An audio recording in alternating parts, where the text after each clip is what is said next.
Londres, 1888. Une ville en pleine mutation. Tandis que les élites vivent dans le confort des quartiers ouest, l'Est londonien, lui, s'enfonce dans les ténèbres. À Whitechapel, les ruelles sont étroites, crasseuses, noyées dans une brume épaisse. La misère y règne en maître.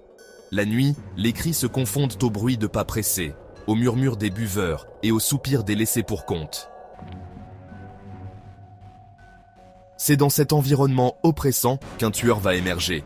Les rues de Londres, enveloppées de brouillard et de mystère, sont le théâtre de crimes horribles qui vont marquer l'histoire. Un homme, ou peut-être un monstre, qui va changer à jamais la perception de la peur dans les rues de Londres. Ces actes vont semer la terreur et l'angoisse parmi les habitants, transformant la ville en un lieu de cauchemar. Il n'a jamais été identifié, mais son nom est connu du monde entier. Les journaux de l'époque relatent ces crimes avec une fascination morbide, alimentant les rumeurs et les spéculations. Il signe ses lettres Jack the Ripper. Ces lettres, écrites avec une précision macabre, défiant les autorités et narguant la police. En français, Jack l'Éventreur. Ce nom, synonyme de terreur, résonne encore aujourd'hui dans l'imaginaire collectif, rappelant une époque où l'ombre d'un tueur hantait les rues de Londres. À la fin du 19e siècle, Londres est la capitale de l'un des plus grands empires que le monde ait connu. Mais derrière la façade de puissance, de progrès et d'industrie, se cache une réalité sordide. Whitechapel, quartier ouvrier, est surpeuplé. Des familles entières s'entassent dans des logements insalubres, sans eau courante, sans électricité. La prostitution est monnaie courante, pratiquée par des femmes souvent âgées, malades ou alcooliques, n'ayant aucun autre moyen de survie. Le crime y est quotidien. La police, débordée. La peur, elle, est une vieille habituée des lieux. Pourtant, rien ne préparait les habitants à ce qui allait suivre.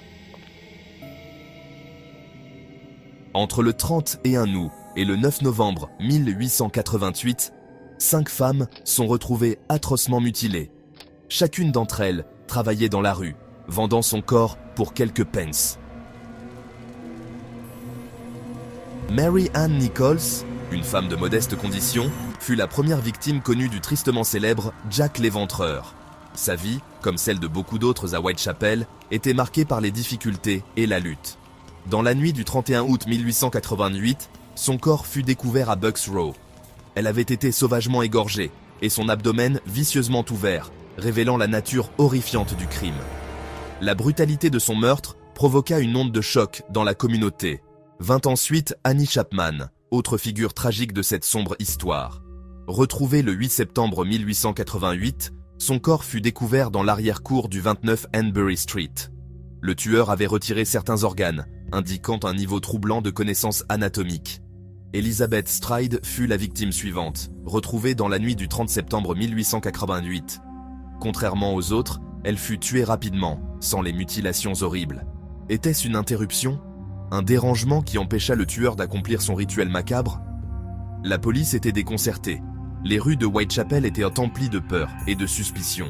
La communauté était sur les nerfs, se demandant qui serait la prochaine. Catherine Eddowes fut retrouvée plus tard cette même nuit, horriblement éventrée, le visage tailladé et un rein manquant.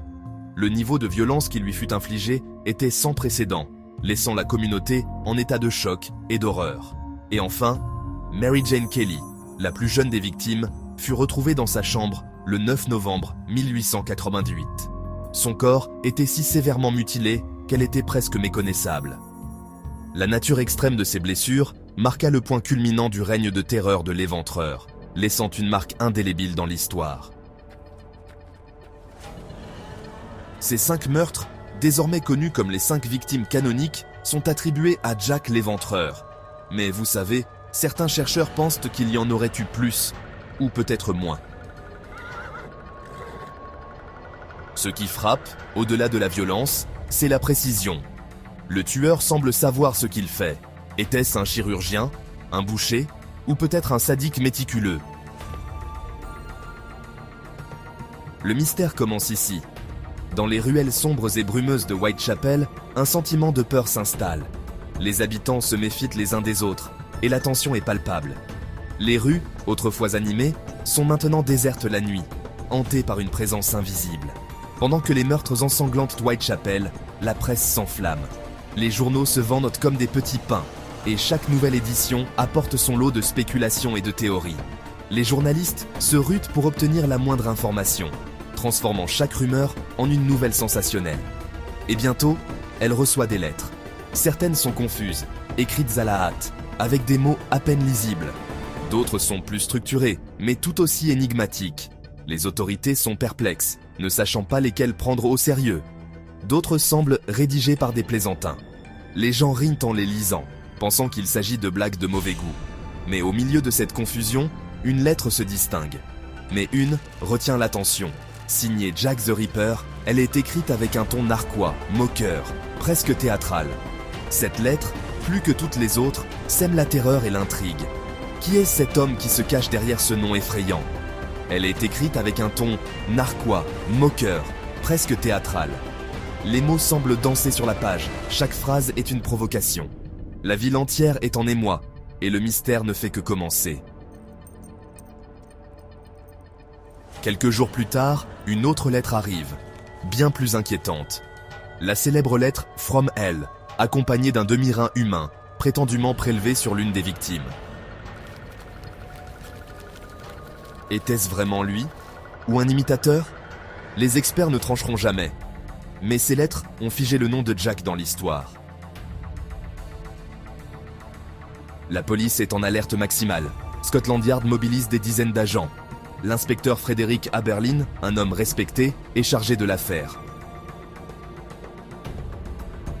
Des patrouilles sont envoyées, nuit et jour. Des suspects sont arrêtés, interrogés, relâchés. La presse, avide de sensations, multiplie les rumeurs. Mais le tueur, lui, semble toujours avoir un coup d'avance. Il frappe, disparaît, sans témoin. Il connaît le quartier. Peut-être y vit-il. Peut-être y travaille-t-il. La population perd confiance. La peur devient collective. Et les enquêteurs, impuissants, doivent affronter une question troublante. Et si Jack ne se faisait jamais attraper? L'affaire Jack l'Éventreur est devenue, au fil des ans, un terrain fertile pour les théories les plus folles. Montagu Druitt, un avocat perturbé, retrouvé mort dans la Tamise. Aaron Kosminski, un barbier polonais souffrant de troubles mentaux. Walter Sickert, un peintre obsédé par les scènes macabres. Certains vont jusqu'à accuser un membre de la famille royale, ou à parler de complot francs-maçons.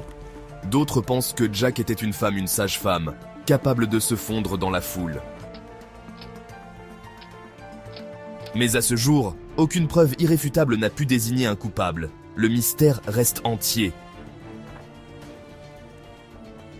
Plus de 130 ans ont passé. Des livres, des films, des documentaires ont tenté d'élucider l'énigme.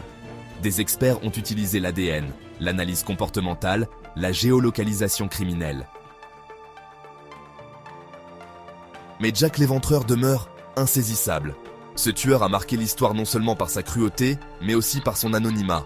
Il a inspiré des générations de récits, de peurs et de fantasmes.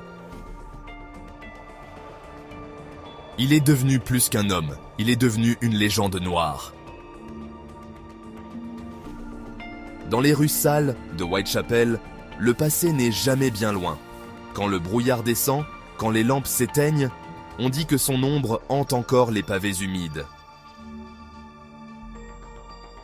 Jack l'Éventreur, un nom gravé à jamais dans l'histoire du crime et dans nos cauchemars.